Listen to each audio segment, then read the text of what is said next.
నా ప్రియమైన కుమారుడా, నా ప్రియమైన కుమార్తె, నేను ఎన్నిసార్లు చెప్పినా నా మాటలు అర్థం చేసుకోవడం లేదు. ఎందుకని నీవు పదే పదే తప్పు చేస్తున్నావు, నా మాటలు వినడం లేదు. అందుకే నీకు ఇలా జరుగుతుంది. ఏనాడైనా ఎందుకు నాకు ఇలా జరుగుతుంది అని ఆలోచించావా? ఆలోచించలేదు కదా. నీవు అనుకుంటున్నావు నేను ఎంత కష్టపడినా నా కష్టార్జితం వృధా అవుతుంది, నా సంపాదన సిల్లి సంచిలో పడినట్లు ఉంటుంది, ఒక్క రూపాయి కూడా మిగలడం లేదు. ఒక్కరోజు నాగా లేకుండా పని చేస్తున్నాను. ఇంట్లో కుటుంబ ఖర్చులకు నేను సంపాదించిన సంపాదన సాలడం లేదు. అప్పులు అయిపోయాను. అప్పులు ఎలా తీరతాయి అని బాధపడుతున్నావా? దిగులు పడుతున్నావా? రోదిస్తున్నావా? ఏడుస్తున్నావా? కన్నీరు కారుస్తున్నావా? ఇంట్లో ఆ పిల్లలకు బట్టలు కావాలి, ఇంకా వస్తువులు కావాలి, పిల్లలను చదివించాలి, వారి అవసరాలు తీర్చాలి. అయితే ఒక పక్క అప్పులు, అలాగే ఆర్థిక పరిస్థితి, అనారోగ్య పరిస్థితి. ఒక రోగము తగ్గితే మరొక రోగం వస్తుంది. అలాగే నేను పనిలోనికి వెళ్లతేనే కాని ఇంట్లో కుండెక్కదు, కూటికి లోటు.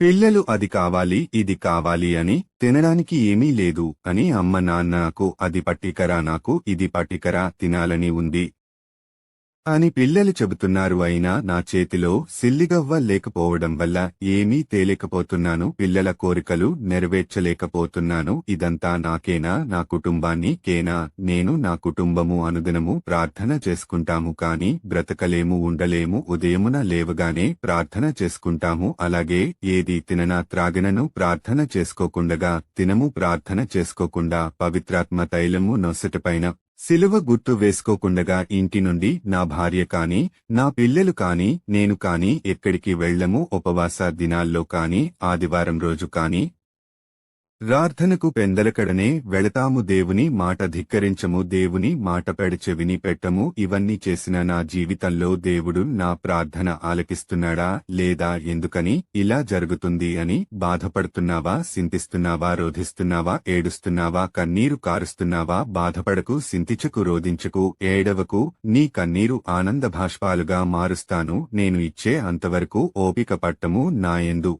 విశ్వాసము కలిగి ఉండుము. తొందరలో నీ ఆర్థిక సమస్యలు, అప్పులన్నీ తీరిపోతాయి. నీ కష్టార్జితము నీవు అనుభవిస్తావు. నేను నీ ప్రార్థన వింటున్నాను.